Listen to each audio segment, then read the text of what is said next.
우리 신앙생활의 내용을 보면 우리가 알고 있는 것과는 다른 내용들이 참 많이 있습니다. 정확하게는 우리가 그 속 내용들을 잘못 이해하고 있어서 생기는 그런 오류들이 있습니다.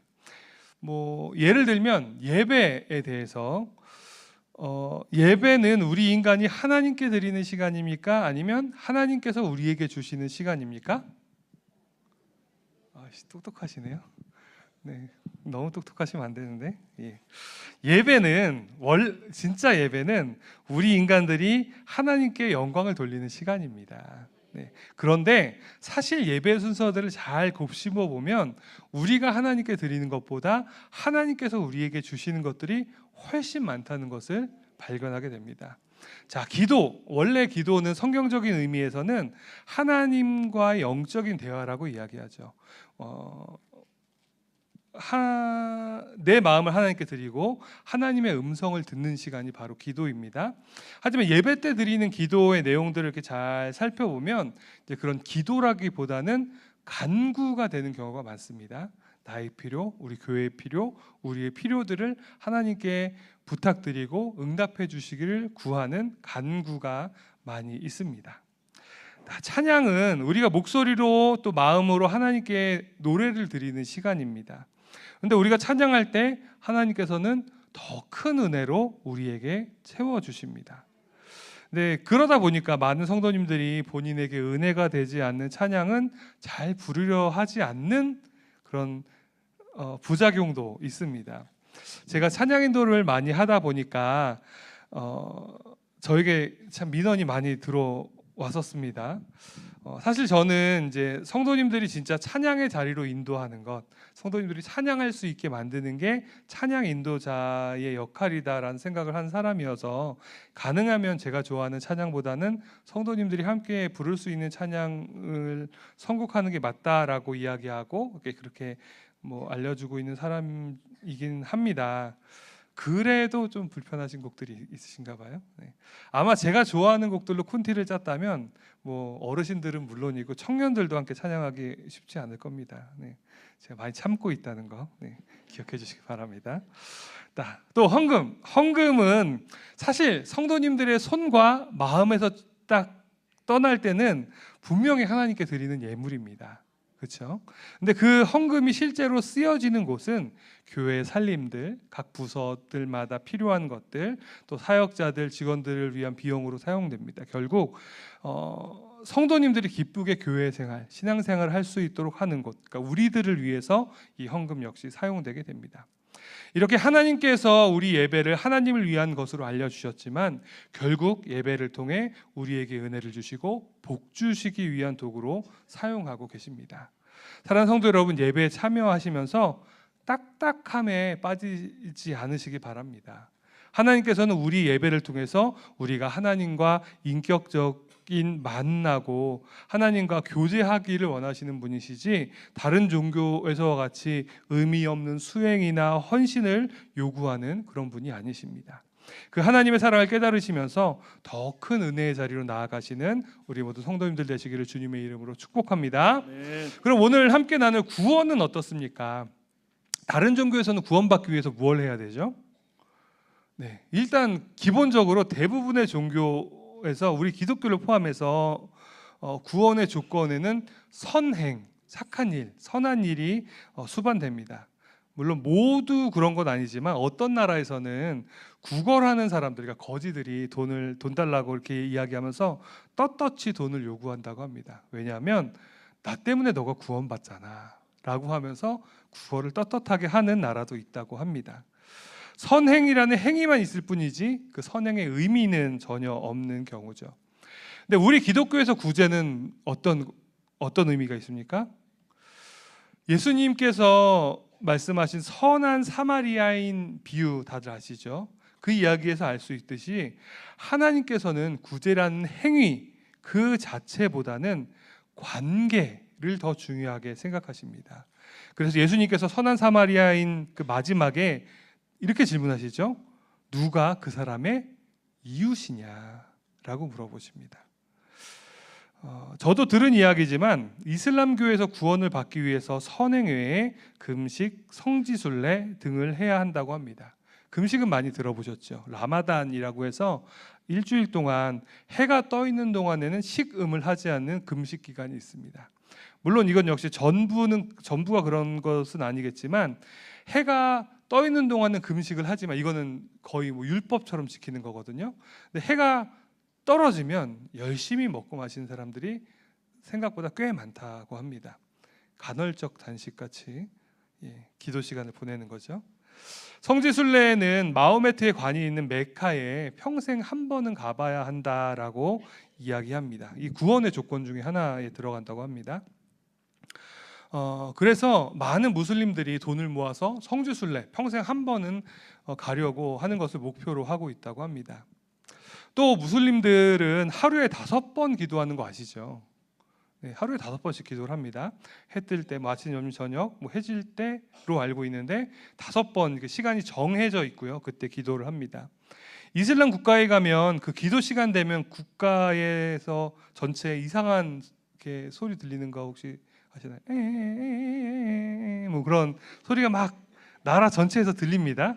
그 소리가 들리면 그 자리에서 이제 엎드려서 기도를 하는데 그 메카를 향한 방향으로 엎드려서 기도를 합니다. 제가 2011년에 이제 안양에서 단독 목회를 할 때 그리스, 터키, 로마 성지순례를 다녀왔었거든요. 그때 이제 카타르 항공을 타고 다녀오게 됐는데 정말 기도 시간이 되니까 무슬림들이 그 길 통로에 나와서 엎드려서 기도를 하는 것입니다. 그리고 이제 카타르 항공이 이제 이슬람 국가 항공이다 보니까 그 화면에 비행기 모양이 이렇게 딱 그려져 있고 메카 방향이 화살표로 딱 이렇게 표시가 돼요. 그러면 그 방향을 향해서 엎드려서 기도를 하는 모습을 봤습니다. 정말 열심히 종교 활동을 하죠. 그런데 이렇게 성지순례를 하지 못하고 구제하기도 힘든 사람들은 어떻게 구원을 받습니까? 네, 바로 성전이라는 것이 있습니다. 교회의 성전이 아니라 거룩한 전쟁이라고 불리는 성전이 있습니다. 이슬람과 반대되는 세력, 주로 미국이 되는 것 같고요. 그들과 전쟁을 하는데 거기 나가서 순교를 하면 바로 천국에 간다라고 이야기합니다. 7명인가 뭐 수십 명인가 하는 미녀들과 함께 천국에서 뭐 보낸다고 하는데 한 명도 벅찬데 너무 힘들 것 같습니다. 네. 고대 종교인 몰렉은 첫 아들을 화제로 바치는 것을 최고의 제물로 삼기도 했습니다. 우리나라에서도 마을의 평화를 위해 뭐 처녀를 제물로 바치고 아이들을 제물로 바쳤다라는 이야기들을 옛날 이야기를 통해서 들어보지 않으셨습니까? 우리 하나님은 전혀 그렇지 않습니다. 우리 신앙생활에 말이 안 되는 것 있나요? 그러니까 상식적으로 이해가 안 되는 내용들이 있나요? 가끔 있기도 합니다. 그런데 그 내용들을 들춰보면 성경을 잘못 이해해서 잘못 적용하는 것들이지 하나님은 우리 상식, 우리가 생각하는 것을 반하는 일들을 우리에게 요구하는 분이 아니십니다. 뭐 격가지로 한 가지만 더 말씀드리면 능력 있는 사역자들에게 기도받으러 다니시는 분들이 있으시죠? 네. 그분들과 뭐 친밀한 관계가 있는 분이라면 인정입니다. 그런데 마치 점쟁이처럼 능력 있는 목사님이 있어 찾아가 보자 하고 찾아가는 분들은 잘못된 일이라고 생각합니다. 안수라고 하는 것이 하나님께서 사역자들의 손을 통해서 은혜를 내리시는 것인데 결국 기도하는 사람이 얼마나 사랑의 마음을 갖고 기도를 하느냐, 또 기도를 받는 사람이 그 사랑의 기도에 대해서 또 응답하는 것에 대해서 얼마나 믿음이 있느냐가 중요한 문제입니다. 좀 더 정확하게 말씀드리면 사역자들도 사실 하나님의 은혜의 통로로 사용될 뿐이지 결국엔 하나님께서 일하십니다. 뭐 샬롬하우스에서 제가 201호에 살고 있거든요. 2층이지만 3층 같은 2층 살고 있는데 101호에 사시는 김보경 목사님 댁 수도관과 원수와 가까우니까 그 물이 좋다는 소문을 듣고 제가 밥할 때마다 1층에 가서 물을 받아 온다고 생각해 보십시오. 말도 안 되는 일이죠. 뭐 1층이나 2층이나 그물인데 잘못된 소문을 듣고 가는 것과 같이 우리가 기도받는 것 역시 그렇다는 것입니다. 결국 하나님이 일하시는 것이고 우리 사역자들은 그저 하나님의 은혜의 통로로 사용되는 것입니다. 다른 데 찾아다니지 마시고 성도님들 위해 늘 기도하시는 우리 지영 목사님들, 우리 전도사님들, 또 우리 담임 목사님 찾아가셔서 기도 요청하시고 기도 받으시면 하나님께서 그 믿음을 통해서 일하시고 역사하실 줄로 믿습니다. 그럼 우리 기독교의 구원에는 다른 종교와 무엇이 다릅니까? 첫 번째, 우리 기독교의 구원은 하나님이 하셨다는 것, 신이 구원을 이루셨다는 것입니다. 우리는 어떻게 해야 구원을 받을 수 있습니까? 예수님 믿으면 구원받습니다. 너무 쉬워서 대답 안 하신 거죠? 네. 그런데 예수님은 누가 십자가에 매다셨죠? 저는 아닙니다. 네. 네, 바로 하나님께서 하신 일입니다. 창조주이신 하나님께서 피조물 인간을 너무 사랑하셔서 독생자 아들을 죽이시면서까지 이루신 것이 바로 우리 구원의 가장 중요한 내용입니다. 두 번째, 우리가 구원을 받기 위해 해야 할 일이 있습니까? 좀 전에 말씀드렸죠. 딱 한 가지, 믿는 것. 물론 믿으면 그 후에 삶이 변화되는 열매가 맺히지만 예를 들어서 임종 직전에 하나님 영접하는, 예수님 영접하는 분들이 있으시잖아요.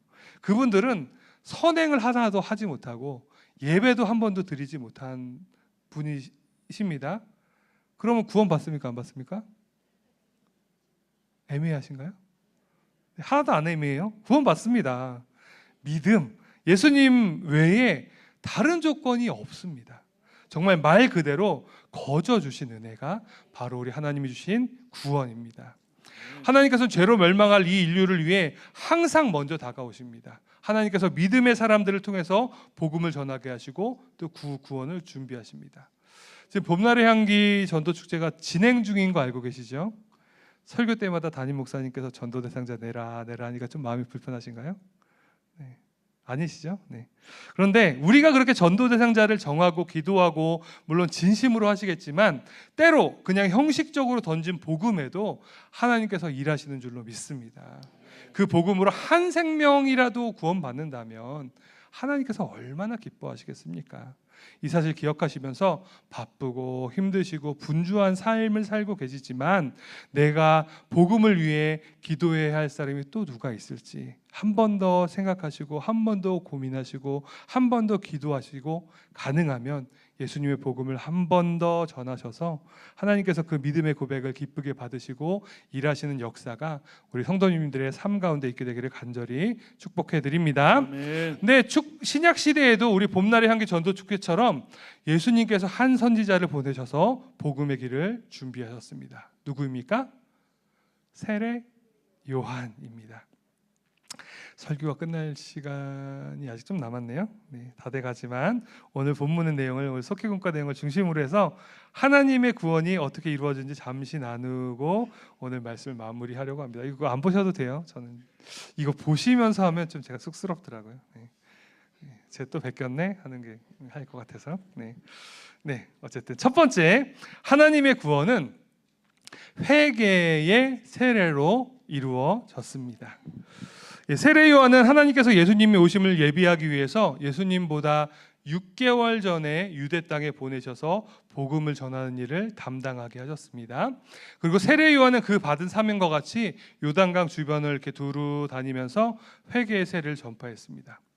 그런데 여러분, 회개는 왜 하는 것이죠? 네, 죄사함을 받으려고 하는 것이죠. 네, 이것도 너무 쉬워서 대답 안 하신 거죠? 네, 감사합니다. 바로 구원의 첫 번째 단계가 바로 이 죄사함에 있기 때문에 우리에게 회개를 해야 한다는 것입니다. 자, 예수님을 믿으면 구원받는 것 아닌가요? 맞습니다. 그런데 예수님의 뭘 믿어야 되죠? 네, 십자가 믿으면 되나요? 네. 예수님께서 실제로 이 땅에 사셨다는 것 믿으면 되나요? 네. 사람들에게 하나님의 말씀을 선포하셨다는 것, 죄인들을 용서하시고 환자들을 고쳐주신 것, 십자가에 달려 돌아가셨다가 사흘 만에 부활하셨다는 사실, 이 모든 내용들이 믿음의 내용에 들어가야 합니다. 그런데 우리가 믿어야 할 가장 중요한 사실은 하나님께서 죄 없으신 독생자 아들을 이 땅에 보내주시고 십자가에 달려 돌아가게 하심으로 우리 인류의 모든 죄를 대속시키셨다는 그 사실입니다. 그리고 그 사실을 믿는 사람들에게 영생, 구원의 은혜를 주시겠다고 약속하신 그 약속을 믿을 때 우리는 구원을 받게 됩니다. 그런데 이 믿음이랑 회개랑 무슨 상관이 있습니까? 예, 바로 내가 죄인이라는 사실, 내가 절대로 천국에 들어갈 수 없는 죄인이라는 사실을 알지 못하면, 그 사실을 믿지 못하면 하나님이 예수님을 통해 이루신 대속의 사건이 나에게 아무런 의미가 없게 되기 때문입니다. 여러분들 성도님들 구원받으셨을 때 생각나시나요? 처음 구원의 은혜를 입으셨을 때. 너무 오래전인가요?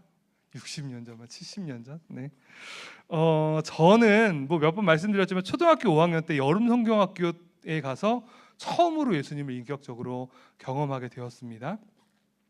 저는 어려서부터 신앙생활을 열심히 했다고 너무 많이 말씀드렸죠. 그런데 그날 저녁, 성경학교 1박 2일 했었는데 그날 밤 저녁에 통성기도하는 시간에 갑자기 불현듯 우연히 한 가지 사실이 깨달아졌습니다. 아, 예수님께서 나를 위해서 죽으셨구나. 이미 알고 있던 사실인데 깨달아졌습니다.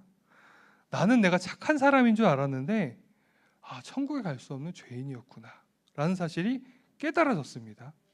그리고 정말 확, 아시죠? 몸이 이렇게 달아오르는 느낌?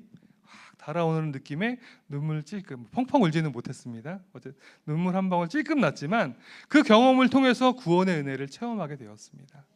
사랑하는 성도 여러분, 우리는 여전히 죄 가운데 살고 있습니다. 차마 다른 사람에게 말할 수 없는 죄들을 우리가 실제로 얼마나 많이 지으면서 살고 있습니까? 하지만 사랑하는 여러분, 우리를 구원하신 하나님의 구속사역, 그 사랑과 은혜에 감사하면서 참된 회개로 하나님께 나아갈 때 우리를 이미 구원하신 하나님께서 그 천국의 삶, 은혜의 삶 살게 하실 줄로 믿습니다. 두 번째, 준비된 주의 길로 이루어졌습니다. 우리의 구원은 구약 성경의 선지자 이사야는 예수님이 세상에 오시기 수백 년 전에 이미 예수님께서 이 땅에 오실 일들에 대해서 예언을 했습니다. 이사야 외에도 수많은 선지자들을 통해서 하나님께서는 예수님의 오심을 준비했습니다. 이 사실이 왜 중요합니까? 하나님께서 이 인류를 구원하시고자 하는 이 사건이 어느 순간에 하나님께서 갑자기 생각하시다가 한번 저 버러지 같은 인간들을 구원해 볼까 하고 예수님을 이 땅에 보내신 것이 아니라는 것입니다. 이미 오래전부터 이 인류를 너무나 사랑하셔서 이미 구원하시고 싶으시지만 이 죄악이 창궐할 때 극악무도한 최대로 악할 그때에 하나님의 계획하심에 따라 예수님을 이 땅에 보내시고 우리 인류를 구원하신 역사를 이루신 것입니다. 마지막 세 번째, 그 구원은 차별함 없이 이루어졌습니다. 제가 오늘 본문 5절과 6절 말씀 읽어드리겠습니다. 모든 골짜기가 메어지고 모든 산과 작은 산이 낮아지고 굽은 것이 곧아지고 험한 길이 평탄하여질 것이요 모든 육체가 하나님의 구원하심을 보리라 함과 같으니라. 시편 40편에 있는 말씀이죠. 하나님의 구원은 높은 산이 낮아지고 골짜기가 메어지고 굽은 것이 곧아지고 험한 길이 평탄하게 되는 복음이었습니다. 자, 속해공가에 있는 예화를 제가 읽어드리겠습니다. 1895년 관자골 백정 박성춘은 중병에 걸렸다가 제중원 의료 선교사 에비슨의 치료로 고침을 받고 예수님을 믿게 되었습니다. 그는 무어 선교사가 사역하던 양반마을 곤단골, 지금의 소공동에 있는 교회에 출석했습니다.